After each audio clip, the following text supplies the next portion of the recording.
In the last few weeks, men's singles badminton players from Chinese Taipei had made a significant impact with Lin Chunyi and Chia Hao's runner-up placements at the 2025 Orleans Masters and All England respectively.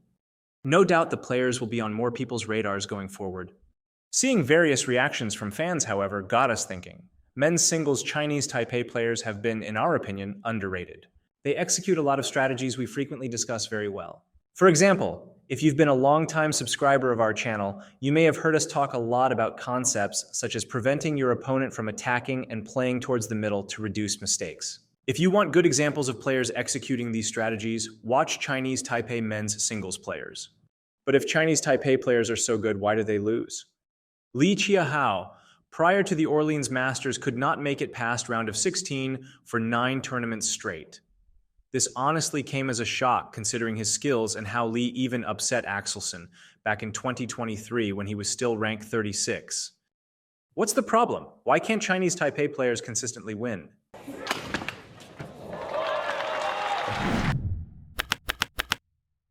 Now, the reason this is an actual problem is because Chinese Taipei players have a lot going for them.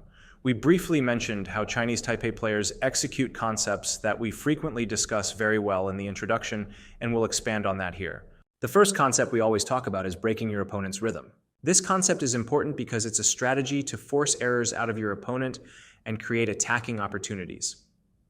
A good player generally always plays good shots when they're moving well, so to win rallies, you need to disrupt their footwork and rhythm. Chinese Taipei badminton players have lots of effective deceptions, particularly around the net, where they often use fast to slow pace changes. For example, many of them speed up toward the net like they're going for drives, but suddenly hold and play the net or push instead. Yeah. I told you, fightful skills. And there you are, you see, a badminton player can use deception on the forehand rotation. He resumes.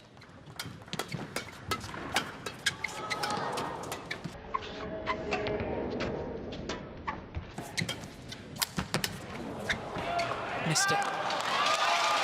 The topic of holds brings us to the second concept we always talk about: restricting your opponent's shot choices.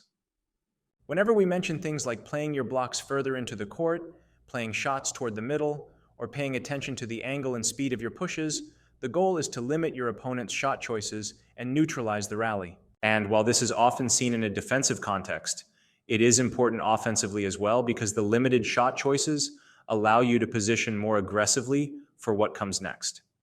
This brings us to the third concept: catching the shuttle and anticipation. Catching the shuttle doesn't sound quite right, but it's the direct translation of the Chinese badminton concept that essentially defines anticipation. Chinese Taipei players use this concept in combination with their restrictive shots to predict their opponent's responses and attack accordingly. They're the ones we noticed that most frequently make use of leg switches to aggressively position themselves for the next shot.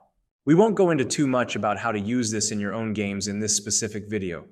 A quick tip, however, is to think about what your opponent's shot options are and decide on how important moving to certain corners are. In the few examples you are seeing, Chia Hao is not playing for a kill at the net and chooses to net or block with a little more speed and distance.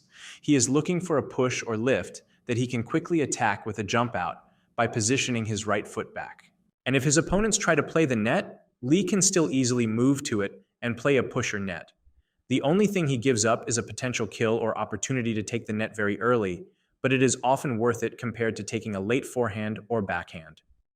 Of course, you can do the reverse too, where you anticipate the front court instead. A frequent shot pattern we notice from Chinese Taipei players is the use of middle blocks and then anticipating net shots toward the corners. Because these shots fly at an angle, Chinese Taipei players can use their speed to add to existing shuttle momentum and generate a ton of spin. Starts off in exactly the same vein. These three concepts of breaking your opponent's rhythm, restricting your opponent's shot choices, and anticipation, plus the fact that Chinese Taipei players have some of the most explosive smashes on the circuit, is a deadly combination. The use of restrictive shots plus anticipation skills make it so that Chinese Taipei players almost always have an attacking position to make use of their explosive backcourt ability. So if these Chinese Taipei players are consistently getting attacking opportunities and have some of the best attack, why don't they win more often? At this point, it will be good to note that we're focusing primarily on the current generation of Chinese Taipei men's singles players led by coach Feng Chia and have excluded players like Chen, who is off doing his own thing. Aside from Chen, what we realized is that many of the current Chinese Taipei players do not have a strong ability to win off their defense. They don't use their opponent's energy against them and end up working super hard for each point. Anybody who has tried to only attack for a full match will know how tiring it is to do so. And while attacking pressures your opponent and puts you in a position to more likely score points, sometimes it's not even worth it if it takes you 4 or 5 smashes to get a single point. This was the case in the 2025 All-England final. When we look at all of Shi Yuqi's winners, only 14 out of his 42 points came from being on the attack and winning either off of backcourt or frontcourt follow-up shots. The rest came from a mix of defensive shots and Chia Hao's mistakes. The more tired you get, the more difficult it becomes to maintain focus and good shot quality. Mentally, there is also pressure to do something extra to get a point if you find yourself playing multiple attacking shots without success. What Chinese Taipei men's singles players are missing is the ability to exhaust their opponents and score points without committing a significant amount of energy themselves. Blocking far and toward the middle limits your opponent's shot options, but they're not shots that will really pressure your opponent and give good counter-attacking opportunities.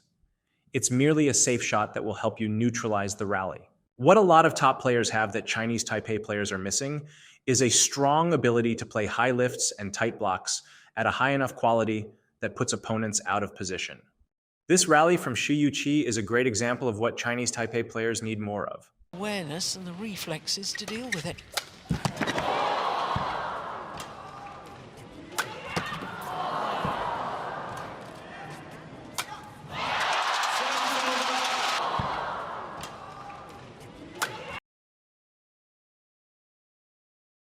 A player like Shi Yuqi has both strong offensive and defensive capabilities, and this seems to be a trait that separates great men's singles players from the good. Think about some of the best men's singles players of all time. Players like Lin Dan, Li Chongwei, Chen Long, and Kento Momota were all very capable of scoring on both offense and defense. Viktor Axelsen is another prime example of a player who only really became the best of the best after spending a significant amount of time improving his defensive capabilities.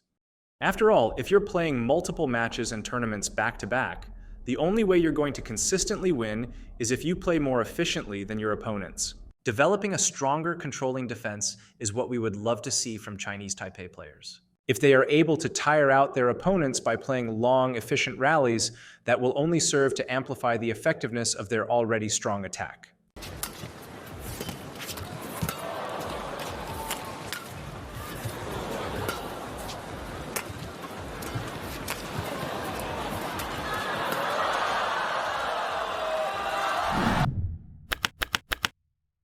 Ultimately, the curse of Chinese Taipei players is that their strong attack and ability to consistently give themselves opportunities to attack makes them play an uphill battle against opponents with stronger defense. It can be easy to think that Chinese Taipei players need to simply increase their fitness levels to stay on the attack forever, but it is very unrealistic to execute this at the high levels. First, other pro players are often working just as hard, and it's difficult to think that one's fitness training is so much better optimized that it beats everyone else. Second, even if Chinese Taipei player fitnesses vastly surpass the other players, how likely are they able to maintain the same form for multiple tournaments back-to-back?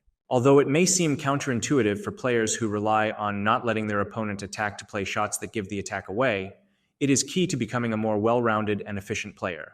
And if Chinese Taipei men's singles players develop that kind of versatility, we will likely see Chinese Taipei badminton players consistently contest tournament wins. If you like this video, don't forget to hit the like and subscribe button so you don't miss out on our future content. Comment below on what you would like to see next.